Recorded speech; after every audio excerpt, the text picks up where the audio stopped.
ჯონ დიუის მსგავსად დიდი გავლენა განათლებაზე მხოლოდ რამდენიმე იდეას თუ ჰქონია. მისი იდეების გასაგებად წარმოვიდგინოთ, რომ დიუი თანამედროვე სამყაროში ხელახლა გამოჩნდა. მისიით, რომ კონსერვატიულ სკოლაში თავისი თეორიები დანერგოს. დიუი მხარს უჭერდა კეთებით სწავლას, რაც ასევე ცნობილია როგორც გამოცდილებითი სწავლა. მან შეამჩნია, რომ ბავშვები უკეთ სწავლობენ, როცა პროცესში აქტიურად არიან ჩართული. რადგან ისინი აწმყოში არიან ჩაფლული და არა მომავალ მოვლენებზე, მაგალითად ფინალურ გამოცდებზე ფიქრში. ბიოლოგიაში სტუდენტები წიგნებს კი არ კითხულობენ, არამედ ზრდიან ბოსტნეულს და კრეფენ ხილს, რომლითაც შემდეგ ლოკოკინებს კვებავენ, რომ ნახონ თუ რა მოხდება. ზოგჯერ ყველაფერი კარგად მიდის, ზოგჯერ კი არა.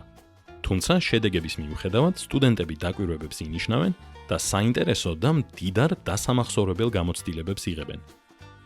თითოეული კლასის ბოლოს ისინი აჯამებენ თუ რა ისწავლეს და გადადიან დისკუსიაზე.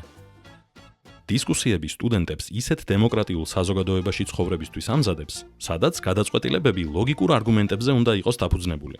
დისკუსიების მეშვეობით ბავშვები სწავლობენ საკუთარი იდეების ფორმულირებას, დამაჯერებლად საუბარს და სამყაროს სხვა კუთხით დანახვას. ერთ-ერთ დისკუსიაში ზოგი ამტკიცებდა, რომ სკოლის უნიფორმები თვითგამოხატვას უშლის ხელს და ისინი უნდა გაუქმდეს.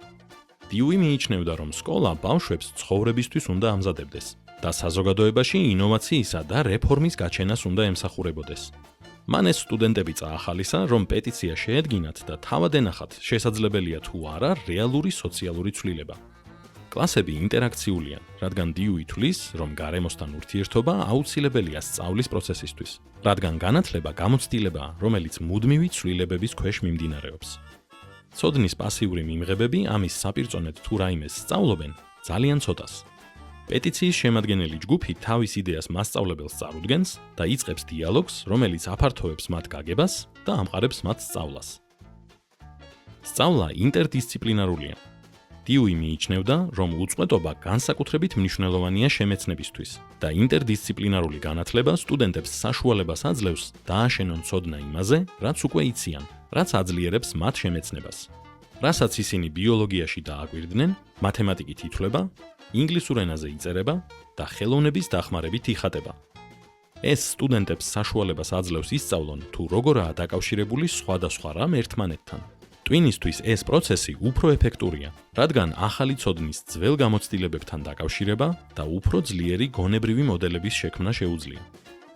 დიუი ფიქრობდა, რომ როდესაც საზოგადოებები განათლების ფასს ითვლიან, მხოლოდ სკოლის შენობების, მასწავლებლების ხელფასების და სხვა რესურსების ფასებს არ უნდა უყურებდნენ.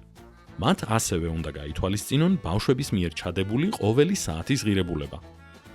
რადგან ბავშვები ჩვენი საზოგადოების და კაცობრიობის პროგრესის მომავალი არიან, კლასში მათი დრო არ უნდა დაიკარგოს. ამრიგად, სკოლის პასუხისმგებლობაა წარმოადგენდეს სათამაშო მოედანს, სადაც ბავშვები პრაქტიკაში მოსინჯავენ იმ მომავალს, რომელსაც ააშენებენ, როცა გაიზრდებიან. დიუის ეკუთვნის ცნობილი სიტყვები. განათლება არ არის მზადება ცხოვრებისთვის. განათლება თავად ცხოვრებაა. ჯგუფმა, რომელმაც ფორმების შესახებ წესების რეფორმირება მოითხოვა, ამ საკითხზე უფრო ღრმა ცოდნა შეიძინა და კარგი არგუმენტების ჩამოყალიბება შეძლო. მათ თავიანთი მოთხოვნები ბანერებზე დაბეჭდეს და თავიანთ იდეებს ყველასთან განიხილავდნენ, სანამ არ მოვიდა დღე, როდესაც სტუდენტებისა და მასწავლებლების უმრავლესობამ ხელი მოაწერა მათ პეტიციას. საბოლოოდ პეტიცია დირექტორს წარუდგინეს და სკოლაში ახალი წესი შემოიღეს. დიუის იდეები ყოველთვის პოპულარული არ ყოფილა და მიუხედავად იმისა, რომ ბოლო 100 წლეულის განმავლობაში განათლებაში გარკვეული პროგრესი გვაქვს, რეალურად რამდენად უკეთაა ყველაფერი. რას ფიქრობ? გამოცდილებებით სწავლობდი სკოლაში. ახალისებს შენი სკოლა მოსწავლეებს, რომ სოციალურ რეფორმებში ჩაერთონ და მათთვის სასურველი მომავალი შექმნან. გაგვიზიარე შენი აზრი კომენტარებში.